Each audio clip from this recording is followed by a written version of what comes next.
Imagine waking up to a life where your money works for you, a life where the stress of the daily grind is replaced by a different kind of notification, where the clink of coins in your pocket is replaced by the sweet sound of dividends hitting your account. Picture a world where financial freedom isn't just an abstract idea, but a tangible reality. This is not some far-off dream reserved for the ultra-wealthy. It is within reach. Just like retiring comfortably means different things to different people, there are countless financial scenarios to consider. Some people might explore reverse mortgages, selling off their possessions, or moving to a more affordable place to make ends meet. But there is another option that often gets overlooked: living on investment dividends. It is a strategy that can help you earn $2,900 a month.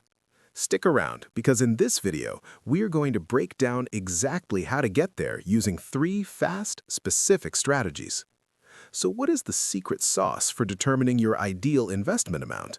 It all comes down to your desired lifestyle and, of course, the numbers. Sure, the average person spends around $67,000 a year, but that might not be the right benchmark for you. You can adjust this based on your specific needs, your aspirations, and your level of comfort. Now let's add a touch of intrigue. Imagine a life where your investments generate a consistent income stream, allowing you to enjoy the fruits of your labor without ever touching your principal. It's like having a secret money tree that keeps growing and providing for you with passive dividend money. The possibilities become enticing.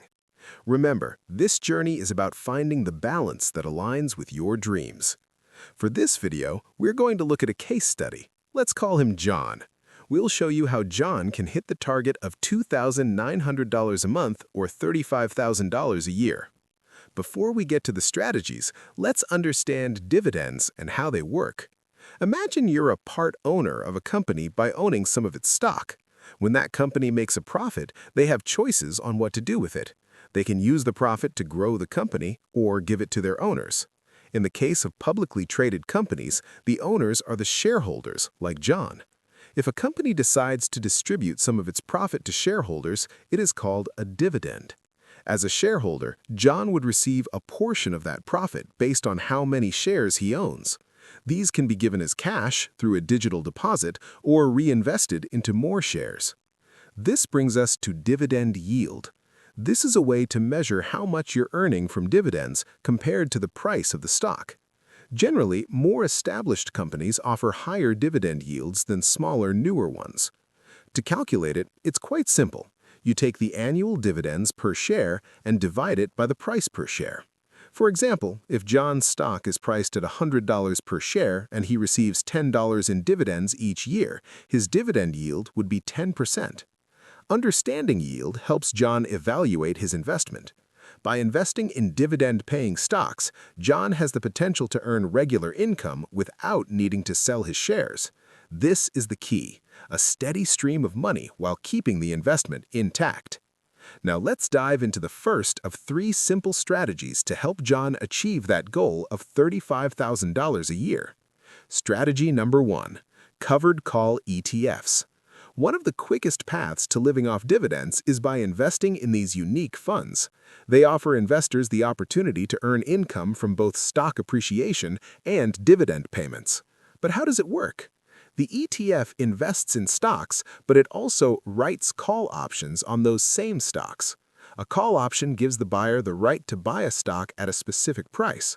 When the ETF sells these options, it receives a cash premium. That premium is paid out to you as a dividend. There are several popular ETFs to consider, such as XYLD, OIK, and EWZ. These funds offer attractive yields, often in the double digits. Let's look at their 12-month trailing yields. XYLD has a yield of 11.83%. OIK has a yield of 11.82%, and EWZ comes in at 11.81%. The beauty here is the income stream. If John aims to earn $35,000 a year using this strategy, based on current yield levels, he would need an investment ranging from approximately $280,000 to $310,000. That is quite appealing, isn't it? Especially when compared to traditional dividend stocks, where you might need around $2 million invested to achieve the same income. Let's explore the second way for John to hit his target. This strategy involves investing in real estate investment trusts, or REITs. REITs are like teams that invest in real estate properties, malls, offices, and apartments. These teams make money from rent and share the majority of it with the people who invest in them. For John, there are some high-yield REITs to consider. Two Harbors Investment Corporation has shown a dividend yield of 20.3%. Brandywine Realty Trust sits at 19.9%, and Orchid Island Capital offers 19.4%. While these yields are massive, it's important to know that payouts can fluctuate based on the economy. However, historically, REITs have shown solid performance with an average annual return of 10.8% over the past 20 years. So how much does John need here? If he expects around 10.8% each year, he would need to invest around $320,000.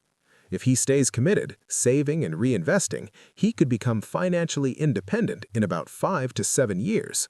Finally, for those who prefer safety over speed, let's look at strategy number 3, dividend aristocrats. These are special stocks in the S&P 500 that have a unique record. They have increased their dividend payments to shareholders for at least 25 years in a row. We're talking about companies like 3M, Leggett & Platt, and Walgreens Boots Alliance. On average, these corporations pay close to a 7% dividend yield. This is lower than the ETFs and REITs we discussed, but they're incredibly consistent. Because the yield is lower, the investment requirement is higher.